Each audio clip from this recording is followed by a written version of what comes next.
This episode of the New Medical Nomads podcast is brought to you by Nomadicare. Now, personally, I love Nomadicare. I've used Nomadicare, and I recommend the company to all new travelers. What Nomadicare does is it takes the fear out of getting set up with a bad recruiter, which is the biggest fear that you have jumping into this journey.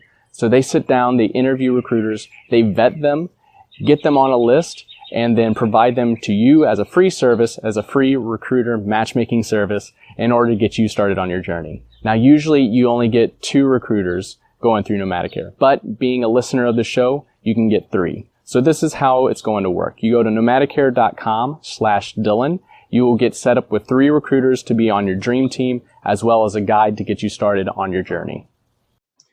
The second sponsor of the show is TravCon, the Travelers Conference. I'm super excited to announce them as a sponsor of the show. TravCon was there for me before I got started as a medical nomad, and now I'm actually involved with the planning of the event. So super aligned, super congruent. I've been promoting them before they were even a sponsor, and so I'm excited to have them on. So there are 3 main reasons that you should go to TravCon this year. Number 1, value. This is the cheapest conference to go to as a medical professional. And also the only place that I've ever felt like royalty when you're walking in and all these staffing agencies and all these recruiters want to talk to you and you're bumping elbows with these travelers and they're interested about your story, about where you're coming from and what you're doing. And it's overall just a really good feel-good event. Number 2 is education and growth. So this conference was founded on the realization that there's a lot to know to be a medical traveler, to be a medical nomad. And so this is where you go to get the most updated tax information. This is where you go for those really niche specific questions on what's it like to travel in an RV and what's it like to travel to Hawaii.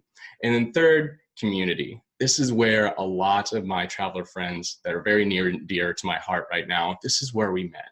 So this is where the relationship sparked. It's also one of the only places that you get to go to and see the leaders and meet the leaders of the industry, both on the staffing agency side and on the traveler side, and also get to meet your recruiters face-to-face that you've been working with. So TravCon is always in September every year. TravCon is also always in Las Vegas. The link is going to be in the show notes for you to get your ticket. I'll be at TravCon. All my friends will be at TravCon. I hope to see you there. Hey Nomads, Dylan coming at you from San Diego, California.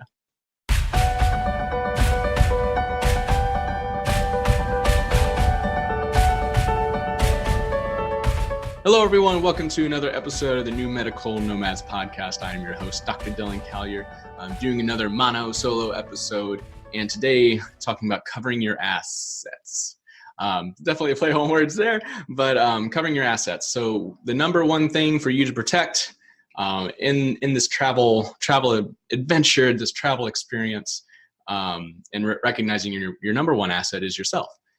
So this is coming from some of the financial books that I had. I'm going to be telling a story with this from my trip over into Indonesia, but I did a lot of reading. I did a lot of listening and definitely dove into a lot more kind of financial type of stuff. And something that kept popping up was your number one assets is you, because you are the one that makes money. So you have to protect yourself to make sure that you're still able to make that income. Some of the stories that come to mind are the kind of the cliche stories of just working. I'm thinking more of like the business owner going into it, working so much at night and not having the chance to like relax, to focus on their health, to focus on their family. And eventually they get to a point where they're just so like their immune system is so down, is so sick. They are so sick that they come to a roads of either they have to step back and focus on themselves, find somebody to kind of replace them within the business, or that like their health isn't going to get better and the business is going to fail. So number one asset is yourself. And so taking that into keeping yourself safe so you can still be a medical nomad, so you can still work on contracts, taking that so that you're still being healthy, so that you can work and be less sick and make more money, and then also finances and making sure that you're in a good financial footing while you're on these adventures and be prepared for some things that might happen or some things to think about. And so the story of this is how I got bit by a dog in Indonesia. And I'm going to keep recording. There was a leaf blower outside every time I try to record, there's always something in the background. Usually it's a dog barking. So hopefully you guys cannot hear the leaf blower in the background. So the story that happened, I got bit by a dog in Indonesia, in Bali. And so at first I didn't, the rabies vaccine is something that I didn't get going into it. I did an episode of all the vaccines I kind of got going in, but I knew that the rabies, if it was very expensive here in the States, I believe there was also a series that you had to get. And so the timeline wasn't really working out for me. And so I made the choice of, okay, I can be reactive in that sort of situation instead of being proactive. Just, you know, that's the choice that I made. And so I ended up getting bitten by a dog and started looking into what exactly is all entailed with rabies. And so looked into, first, Indonesia is a very red zone where there are a lot of monkeys and a lot of dogs that have rabies. And so if you are in an area like that and you get bitten, there are then like 3 stages. When I got bit, it actually broke skin, so I was bleeding. So it was automatic stage 3 for potential exposure to rabies. And the compulsory action after that is to get a series of 5 shots. And also, if you haven't had a vaccine before, a series of immunoglobulin shots to kind of help for the first 7 days to keep you immune. And then after that, to have the vaccine to keep you immune after that, just in case it's still in your system. So luckily, I went and was a good empowered traveler, good nomad, and wanted to keep myself safe on this just in case I ran into some trouble, and got traveler's insurance. So I ended up using World Nomads. They absolutely were the ones that were recommended to me. All the blogs that I read said they were the best.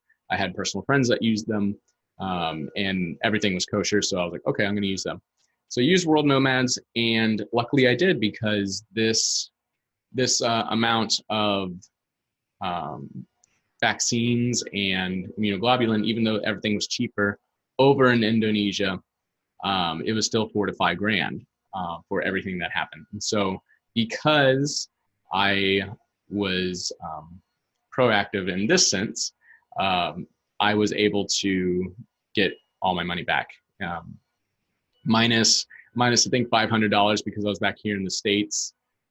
Still kind of going back and forth on that because I was still 100 miles away from home, which is what the policy covered, but I will keep you guys updated on that. So as of now, the majority of my money, the vast majority, is going to be reimbursed for me. And so that is an example of keeping your number one self safe, because it was very expensive, and overall I still have my nest egg to fall back on, which is one of the things we'll be talking about in this scenario. So my health was still in a place where I could be taken care of, but financially I definitely covered myself with this insurance. And World Nomads was really cheap for like each month. I think it was less than $150 per month, which is actually, I think that might have been the whole trip. To be honest, I think it was around a little bit less than $150 for 2 months of being overseas, and that covers everything from being evacuated to getting medical treatment while there, and then they basically cover you until you return back home to be treated, and then you would be covered by the other insurance that you have at the time. So that was my example of getting bit by a potentially rabid dog. Probably not. It was a puppy. It was so cute, and it ran up and it wanted to play with my sandals. And so instead of kicking it away, I was just kind of like being nice. And it had sharp puppy teeth and broke skin and kind of like latched down. And so the bite actually didn't hurt. What hurt was the shots afterwards, especially the immunoglobulin shots, because that's a thick serum.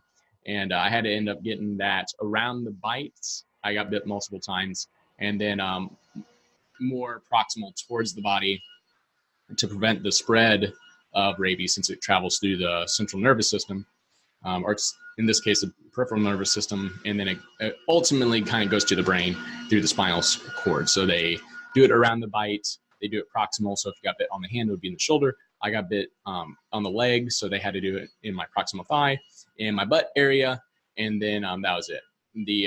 the medical person taking care of me, she did say that the kind of the worst cases are parents that allow their children to have monkeys kind of like crawl on them, because there's like the monkey forest in Ubud in Indonesia.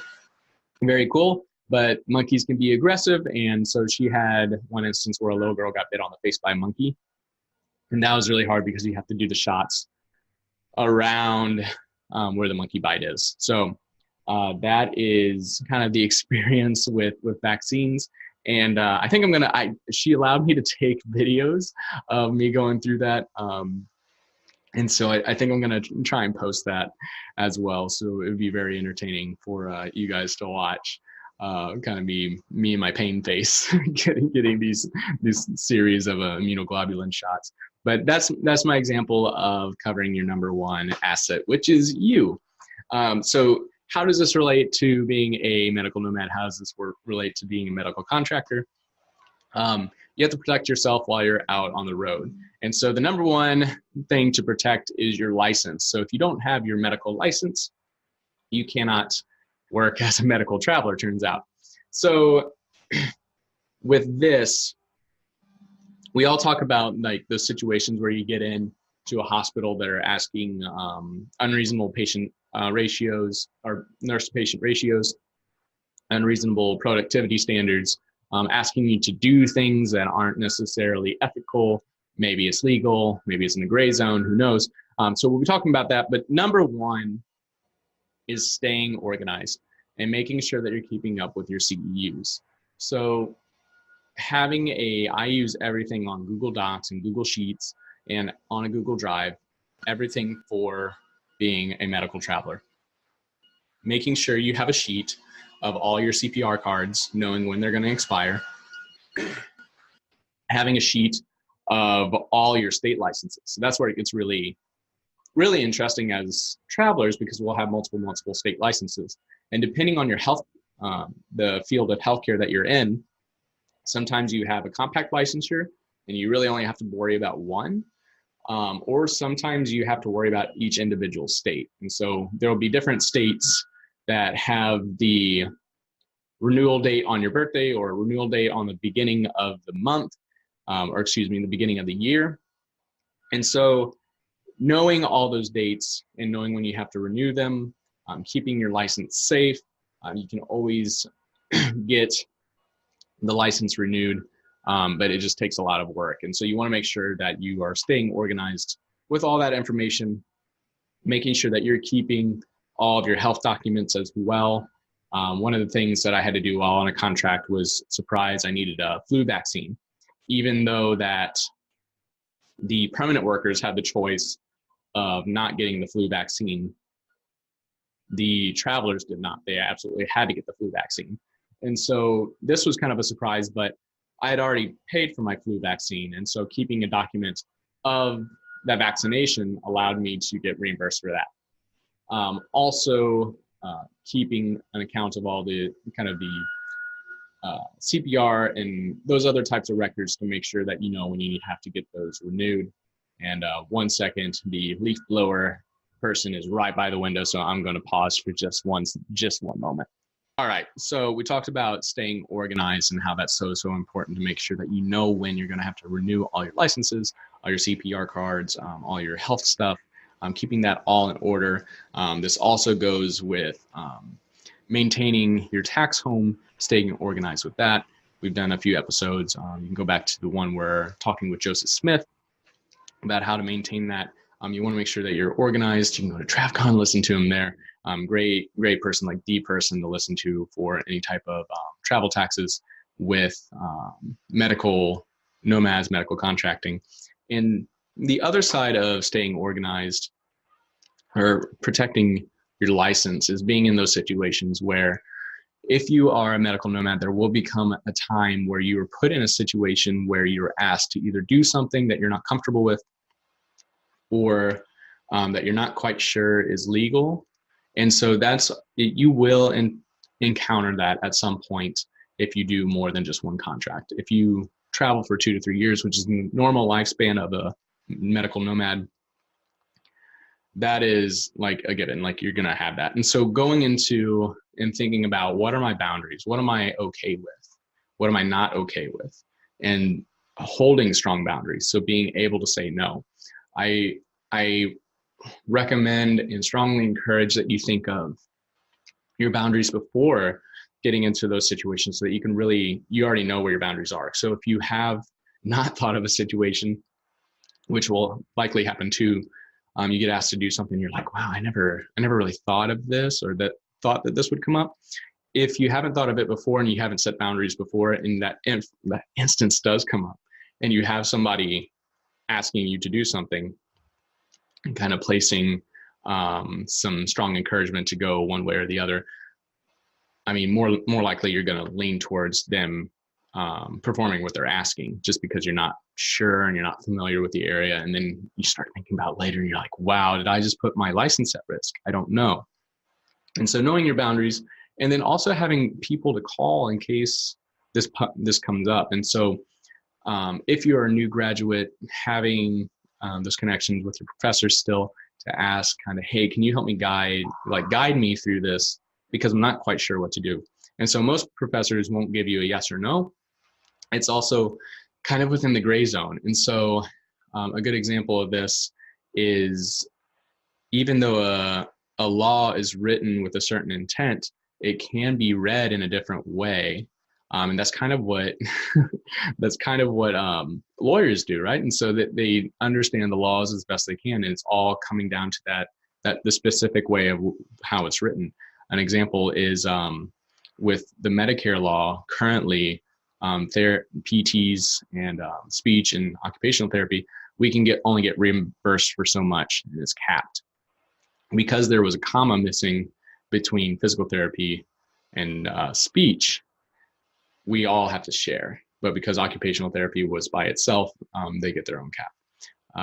And so knowing that just because something is legal doesn't necessarily mean it's ethical, and you have to draw your own boundaries. So there's not a yes or it's not a correct answer. There's not necessarily a wrong answer unless it is illegal. Then having those people to call, you can always call the state board for more information, or for more kind of where their stance is if you get into that scenario. But really just thinking about your instances, kind of how many patients you would be seeing, and what you'd say no to. If you're a nurse, if you're asked to float to, you're a med-surg nurse, but you're asked to float to the ICU, like that's a no-no. Like if you don't have ICU experience, you don't belong in there, and saying no. And also really talking with the recruiter when these instances come up too, because they will be like 100% like, yes, we need to keep your license safe, or they should. If they're not, that is also a no-no. But they should understand kind of where you are. And there's also clinical liaisons in a lot of these companies to where you can talk. Now, there is kind of a caveat with that. Usually it's they are a nurse of some sort. So if you are coming in as an allied individual, whether you're on the therapy side or your tech side or the lab side or the radiology side, they might not understand or be as familiar with all the laws that you individually have to deal with on the allied side. And so that is a caveat. So I do always keep that state licensure, the state board kind of in the back pocket to call, and then other individuals who work kind of on the clinical side and the legal side, and see what their input is for specific scenarios. But if you're in those instances where you have to make a decision right there, if follow your intuition and just be honest. Like if somebody's asking you to do something, just be like, I've never actually done this before. I've never been asked to do this before. I'm just wanting to make sure that this is the correct thing. And then just being open with that communication, and them, you trying to protect your license should not be an issue. They should at that point go into the education, but that's also where the kind of the encouragement goes into, to where they might be interpreting the law in a very different way than you or your state board would be interpreting it. So having boundaries, when you have those instances, knowing who to go to, knowing how to say no, and communicate that very clearly without just being outlandish with it. That is how to protect your license, and things to think about. And so there will be a scenario where you're like, oh man, I don't feel good about this. And it's better to think of those before they happen, if you can, and then if not, how to respond in that situation. Number 2 on how to protect yourself, health. One of the hard things is always having health insurance as a medical nomad. And so if you take the health insurance by the staffing agency that you're working for, be very familiar with how long does that health insurance go? Does it end on the last day they work for them? Does it kind of last a little bit longer? When does my health insurance start with that staffing agency? Does it start on day 1? Does it not start until the 30th day after the first of the month, which might actually be longer? So my very first contract, I made this mistake going into, I thought, I read it as after 30 days you get insurance. And so I was like, okay, cool. So my COBRA, my retroactive insurance, my window of opportunity to still fall back on another insurance if something were to happen. I'll probably have to do a separate episode on that, but you can Google traveling and COBRA and kind of see other videos that have covered it really well. Laura at Nomadicare did a really good episode covering it. So if you do Nomadicare and insurance in YouTube, you can find a really good one on that as well. When I first started, the contract I read, I thought it said 30 days. So I was still within this window where I had potential health insurance coverage. When I realized it wasn't 30 days, it was actually the 30th after the first of the month. So I started in like the 15th of the month. I hadn't hit a first of the month yet. So once I hit a first of the month, then it was 30 days later. So there was actually a month and a half where I wasn't going to have insurance, plus a little bit of the time that it took to travel there. So I ended up having to buy COBRA, which is highly expensive. And it was a mistake that ended up costing me $700, I think. No, it was $700 per month. So it was $1,400. So it was a costly mistake, but I learned. And I still had health insurance just in case anything happened. You know, if I'm skiing up in Utah and I take a trip and fall and rupture both ACLs, I want to make sure that I have health insurance. Ultimately, you'll still receive healthcare, but then you have the next category, number 3, of keeping your finances safe.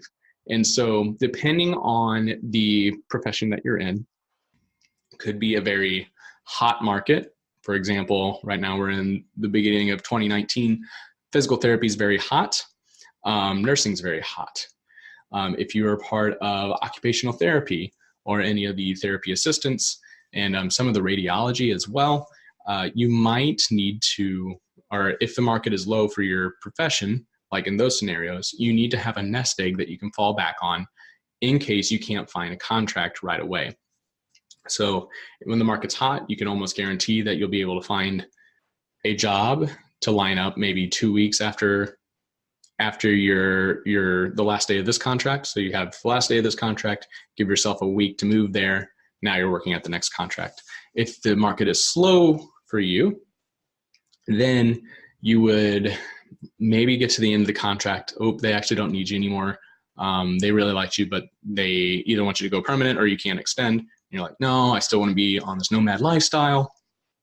And so you don't really have a contract lined up. And so it might be 3 weeks before you find a contract in the state that you're licensed in. And so having that nest egg that you can fall back on in case you need to go back home and wait for that next contract. Or like on the last contract that I had, I was doing home health, driving to a patient's home, hit something in the road, tires flat, tires busted. Now I need something because I needed to drive to patients' homes. So my options were either not get my tire fixed and lose out on the rest of that week for paycheck, or luckily I still had a nest egg that I could fall back on. It ultimately wasn't that much money to replace the tire, but drove it to the nearest tire shop. I was only out of work for maybe like 3 to 4 hours, was able to get my tire fixed and was able to see still the remaining patients for that week and for that day. So having that nest egg allowed me to not lose out on as much money as it would have if I didn't have that and needed to ask somebody else for just a loaner or something like that until I could afford to replace that tire. But those are the three main things. So protecting your asset, your number one asset, which is you, making sure that you're protecting your license. You have to make sure that that is protected to make sure that you can still earn your income. And then after that income, make investments, pay off debts, things like that. But if you're not making the income, there's going to be some troubles down the road. Keeping your health, investing in your health, finding those gyms, even though they're a little bit more expensive because we bounce around so much, maintaining good healthy diets, maintaining good workout habits, and maintaining health insurance in between contracts. And then also a financial nest egg for when you need to fall back on rainy days if the market is slow. So thank you so much, guys, for joining me on today's episode, talking about protecting your assets. Remember, you can always find these episodes on Spotify and iTunes, but if you want the early access to the episodes, you can subscribe on YouTube as well. And thank you so much for your comments, reviews, and likes, and hearts, and shares. All that engagement allows more eyes on the show and allows us to help more people, which is ultimately the goal of this podcast. So thank you so much. Protect your license, protect yourself, take care of yourself. You are a great person, and all you nomads have safe travels.